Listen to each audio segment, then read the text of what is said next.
So how strained is the funding environment in China right now? I think the onshore funding environment in the interbank market is still very liquid and sound because of a lot of the PBOC support measures, including the policy rate cut. But if we look at offshore dollar bond market, the situation is totally different.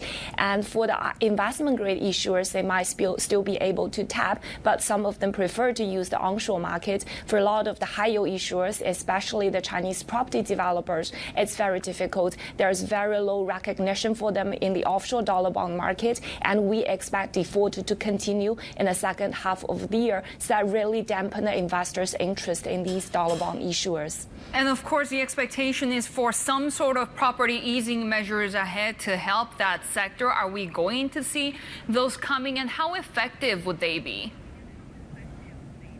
So we have really been questioning the timing, scale, and effectiveness of a lot of the property easing measures.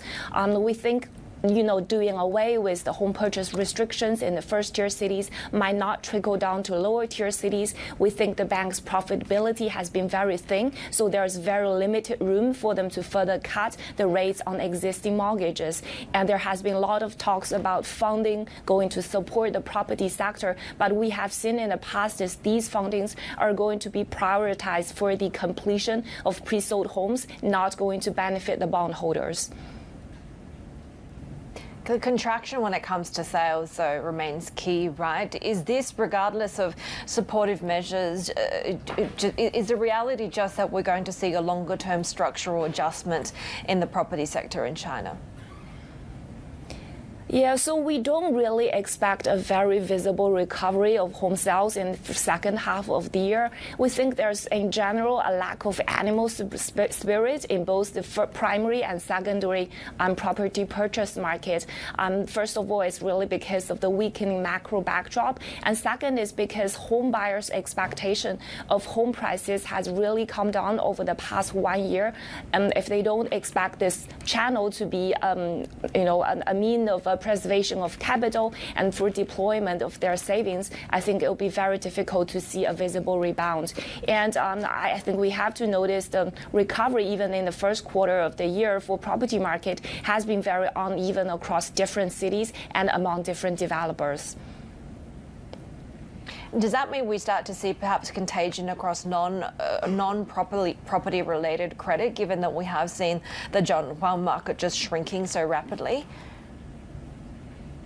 So I would say in the investment grade China credit space, there has not been really not so much contagion. Even for the local government financing vehicles, they are still paying their public onshore and offshore dollar bonds. And because of the limited new issue, the pricing of a lot of investment grade credits from China has been very well supported. But if you come to the high yield market, slightly different picture. For those related to the value chain of the China property sector, they could be subject to very volatile price movements, a lot of idiosyncratic credit risk, also a lot of the headline risk. And Zerlina, of course, we have seen Evergrande's results, and as expected, they were pretty ugly. What were your key takeaways, and what's next for this property giant?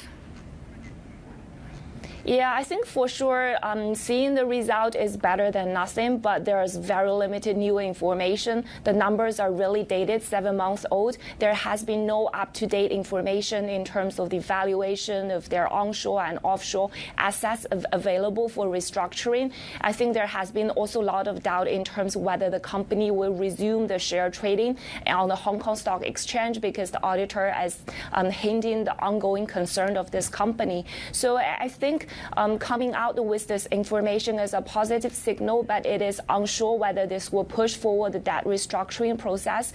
I think for the government, it will continue to prioritize the completion of a lot of the incomplete home projects of Evergrande. So a lot of the funding will be prioritized for that, and it is unclear whether any assets could be effectively ring-fenced for the dollar bond holders.